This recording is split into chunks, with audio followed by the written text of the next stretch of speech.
4.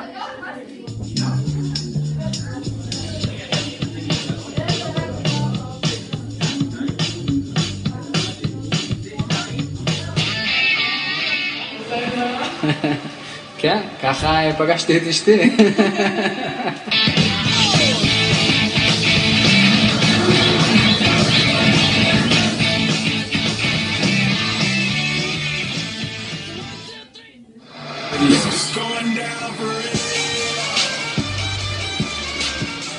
קוראים לי שלומי, יחבס, בן 29.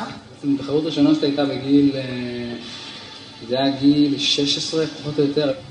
המדריך של החדר כושר בקאנטרי, הוא ראה אותי, אמר לי, בואנה, יחבס, יש לך פוטנציאל, בוא ניקח אותך The guy's sleeping, I'm working. While the other guy's eating, I'm working. There's no easy way around it. No matter... הקדשתי את כל כולי לתחרות. מהבוקר עד הערב, לפני העבודה אירובי, בעבודה אוכל מסודר, אחרי העבודה הולך לעשות כוח. תעבור רגל אחת קדימה, עכשיו תוריד את הידיים, יפה. עכשיו מהמצב הזה, מה כמה אופק זז? עושה חזרות על הפוזים, על איך אני עושה משולש מלפנים, איך אני עושה דאבל בייספס בצורה הכי טובה, איך אני עושה... ספר לא זה.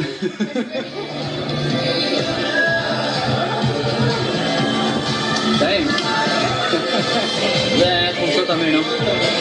יש פה בעצם גם BCAA וגם גלוטמין. חומצות אמינו זה בעצם מה שמרכיב חלבון. חלבון זה מה שבונה את השריר. השומן זה אנרגיה לפעילות אירובית. הפחמימות זה הדלק לתנועה, לתרגילים האנאירובים.